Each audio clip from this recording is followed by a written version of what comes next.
ডুবে যাওয়ার আগে মাইকে ঘোষণা করা হয়েছে যে সবাই সবার কাছে আমরা ক্ষমা চাই, আল্লাহর কাছে মাপ চাই, মানুষের কাছেও মাপ চাই, সবাই সময়কে ক্ষমা করে দেই। আচ্ছা, এরকম একেবারে উন্মুক্তভাবে মাইকে এলান কোন সিচুয়েশনে, কোন পরিস্থিতিতে একজন মানুষ করতে পারে? আপনারা কি বুঝেন এরকম সিচুয়েশনটা? এই যে মাইকে যে এলান করতেছে যে সবাই সবাইকে মাফ করে দেন, সবাই সবার কাছে ক্ষমা চান, বাপ সন্তানের কাছে, সন্তান বাবার কাছে, প্রতিবেশী প্রতিবেশীর কাছে, হ্যাঁ, বৌমা তার শাশুড়ির কাছে, শাশুড়ি তার বৌমার কাছে, ভাই ভাইয়ের কাছে, বোন বোনের কাছে, উন্মুক্তভাবে এভাবে ক্ষমা চাওয়া। নিচে পানির স্রোত, প্রতিটা মিনিটে মিনিটে পানির স্তর বাড়তেছে। ঠিক এই মুহূর্তে মাইকে এলান দিয়ে ঘোষণা করা, এটা কিন্তু চারটিখানি কথা না, এটা ছোট কোনো বিষয় না। ওই পরিস্থিতিতে যারা ছিল বা আছে তারা জানে যে এটা কত কঠিন মুহূর্ত। ভাই, দুনিয়ার জিন্দেগিতে এই সমস্ত জিনিসগুলো থেকে আপনাকে আমাকে শিক্ষা নিতে হবে। আমি দোয়া করি আল্লাহ সুবহানাহু ওয়া তাআলা ওই এলাকায় যত মানুষ আছে সবাইকে যেন নিরাপদ স্থানে আসার তৌফিক দান করেন, আমিন। 2 নম্বর আরেকটি বিষয় আমি বলি, ওই এলানের পরে যারা মারা গিয়েছেন পানিতে ডুবে, নিরাপদ স্থানে যেতে পারেন নাই, আল্লাহ তাআলা সবাইকে প্রকৃত শাহাদাতের মর্যাদা দান করেন। আমরা এই সমস্ত বিষয়গুলো থেকে একটা শিক্ষা, একটা মেসেজ নিতে পারি কতটা ক্ষণস্থায়ী দুনিয়ার জীবন। ফেনীতে যে ঘটনাটা ঘটছে এখনো চলমান, এরা কি 3 দিন 4 দিন আগেও জানতো? আরে আমারই তো পরিচিত অনেক ভাই আছে, সে ইস্তাম্বুলে ভালো সেটেল তুরস্কে, অথচ পরিবার ফেনীতে। আরেক ভাই আছে জাপানে, ভালো কাজকর্ম করে, এখানে বাড়ি হচ্ছে ফেনীতে। আমরা তো মাহফিল করি, এমন কোনো জেলা থানা উপজেলা নাই যেখানে আমাদের ভালোবাসার মানুষ নাই। কয়জনকে ফোন দেব, কয়জনকে? কত মানুষ এখানে নক দিচ্ছে, কান্না করতেছে। কয়জনের কান্নার শব্দ ধারণ করার মতো সক্ষমতা আমাদের আছে? আসলে নেই ভাই। কি শিক্ষা এখান থেকে আছে? জীবনের মোড়টা যে কোনো মুহূর্তে ঘুরে যেতে পারে, জীবন প্রদীপটা যে কোনো মুহূর্তে নিভে যেতে পারে। এখন ভালো অবস্থায় আছে, যে কোনো সময় অবস্থার পরিবর্তন ঘটে যেতে পারে, এটা কিন্তু কেউ জানি না আমরা। যে কোনো সময়, যে কোনো মুহূর্তে, যে কোনোভাবে, যে কোনো অবস্থা পরিবর্তন হয়ে যেতে পারে।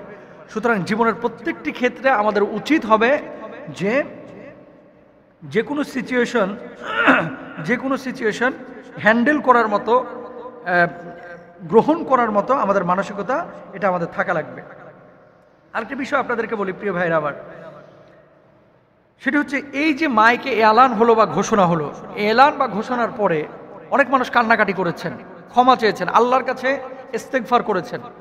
যখন আপনি বুঝবেন যে আপনি মারা যাচ্ছেন বা মারা যাবেন, তখন অনেকে তওবা ইস্তেগফার আমরা বেশি বেশি করি। তো তাহলে তওবা ইস্তেগফার সে সময় না করে আরো আগেই আমাদের করা উচিত ছিল। রূহ যখন গলার মধ্যে চলে আসে তখন কিন্তু তওবা ইস্তেগফার আর কবুল হয় না। তারপরে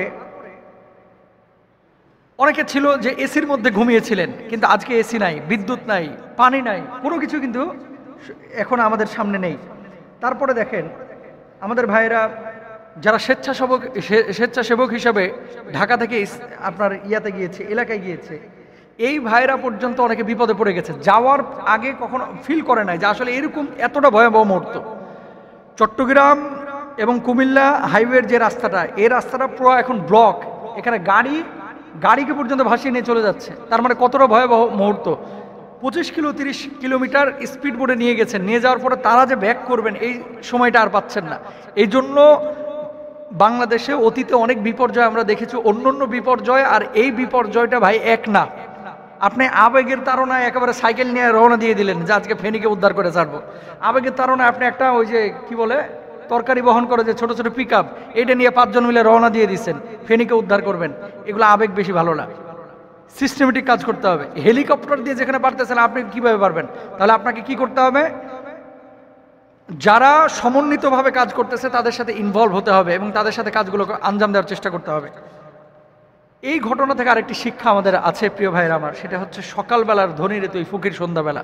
মানুষ যখন বিপদের সম্মুখীন হয়ে যায় তখন কিন্তু একটা বিষয় আপনাকে খেয়াল করতে হবে, অনেকের বক্স ভরা টাকা বাড়িতে পড়ে আছে, টাকাগুলো পর্যন্ত পানিতে ডুবিয়ে ফেলেছে, কিন্তু আজকে ছাদের উপর আশ্রয় নিয়েছে শরণার্থীর মতো। এই টাকা তাকে উদ্ধার করতে পারতেছে না। খেয়াল করেন, অনেকে ব্যাংকে কোটি কোটি টাকা পড়ে আছে প্রবাসীদের, অথচ বুড়া বাপ মা আজকে শুধুমাত্র বাঁচার জন্য 30,000 টাকার একটা নৌকা চাচ্ছে, বাঁচার জন্য নৌকা, একটা স্পিড বোট চাচ্ছে, পাচ্ছে না।